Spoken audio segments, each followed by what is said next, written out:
Let me be clear, this is not the film I intended to make. But before we get into all of that, let's go and do a bit of window shopping, just in case this vlog really takes off.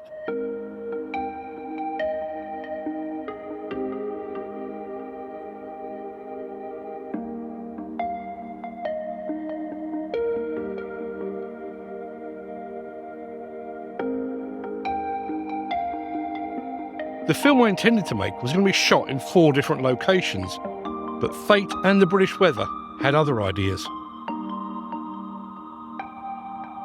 So before we get to the film that I have made, let me tell you a little bit more about the film I was going to make, because it was a good idea and it seems a shame to have wasted it. So on the 30th of June 2023, I attended the official opening of the new headquarters of the National Federation of Demolition Contractors. I have a unique perspective on this because this isn't the first Resurgam house. It is, in fact, Resurgam House Mark III. Now, as somebody that had worked in both of the previous Resurgam houses, I intended to film myself at both of the previous locations. The previous Resurgam house over in Hemel Hempstead is currently in the middle of a construction site. As far as I could tell, it may have even been demolished. I drove there but couldn't gain access. And not to be deterred, I then drove to the original Resurgam house over in Staines, in Middlesex. Got there, got out the car, got out the camera, and the heavens opened. So that was the film I was going to make. This is the film that I've made instead. The original Resurgam house was a tiny little office, housing just Howard Button and 2 administration staff. At the time they were there, the NFDC had around about 250 members. In 2009, during the presidency of David Darcy, the NFDC moved to a new location, a new Resurgam house at Paradise in Hemel Hempstead. It was a much larger premises, but at that time, the NFDC's membership had fallen to around about 200 members. It was actually from this second Resurgam house from which I was fired for having been too outspoken about site fatalities. You're fired. As the ribbon was cut to declare open the brand new Resurgam house, the NFDC's membership has fallen to its lowest level ever. It's down to less than 150. I have about 1,000 times that many on Instagram alone. Big mistake. On the face of it, the story here is that as the NFDC's headquarters have grown, its membership has diminished. Now, I could end it here, but there's a subplot. You see, I'm a trained journalist.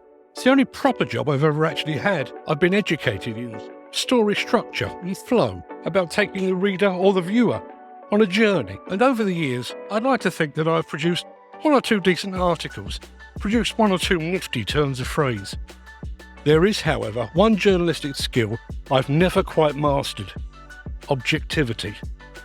Nearly 35 years in, and I can only write as I find. If I find somebody interesting, passionate, dedicated, just plain nice, I'll write about them accordingly. On the flip side, if I find somebody to be an absolute arsehole, I'll write about them like they're an arsehole. And there are 1 or 2 people that I find so objectionable, I can't even bring myself to say their names. But the thing is, I actually like the new NFDC president, John Lynch. I admire his determination to make a difference and to leave a legacy. He's clearly not driven by ego or by the desire to throw the spotlight onto his company. So when he invited me along to the grand opening of the new Resurgam house, I accepted without hesitation. And I did so even though a ribbon cutting or a plaque unveiling will have virtually no impact on the NFDC membership or on the wider demolition industry itself. And this is the point in the story where my original narrative just changed. So rather than this being a trip down memory lane, maybe this is an opportunity to look ahead. And rather than focusing on the past, maybe now is a good time to look to the future. Now, you might recall an old episode of Top Gear in which Messrs Clarkson, Hammond and May travelled to Myanmar, what used to be known as Burma, and to its new capital, Naypyidaw. And during their visit, they came across an enormous highway leading to Naypyidaw. That highway was 20 lanes, and yet it was completely devoid of cars. So devoid of cars, in fact, that they managed to perform a drag race and have a game of football on that new superhighway. This may look stupid and pointless, but actually, it really isn't. The problem with most cities is that the growth comes and the city simply can't accommodate it. That happened in London, Rome, Paris, Bangkok, everywhere. That is not going to happen here. So yes, the new Resurgam House does look big when compared to the number of members that the NFDC currently has. Now I know what you're thinking. Isn't Mark normally critical of all things NFDC?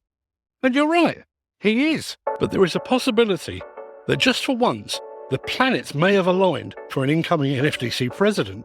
David Darcy had the great misfortune of having his presidency coincide almost perfectly with the 2008-2009 recession. Holly Price, meanwhile, saw most of her presidency through a mask because her presidency coincided with the COVID-19 global pandemic.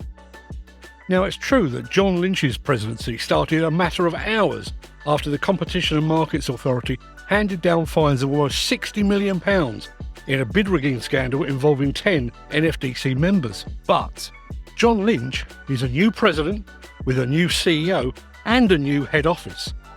There is no doubt that some events from the recent past will cast a long shadow.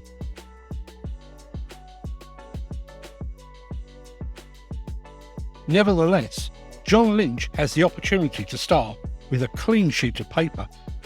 I've been saying the same thing for years. The UK demolition industry deserves an association of which it can be proud. One that will quiet its corner and showcase its achievements. The industry hasn't had that for years.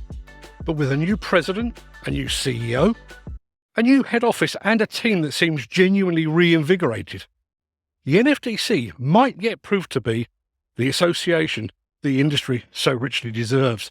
Now, I said earlier that I'm not good at objectivity. And what I lack in objectivity, I more than make up for with pessimism, with cynicism.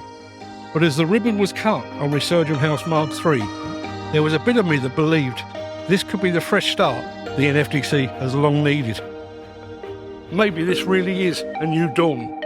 Maybe the NFDC really can attract enough new members to justify its big new office. And maybe, just maybe, the NFDC really can have its cake and eat it too.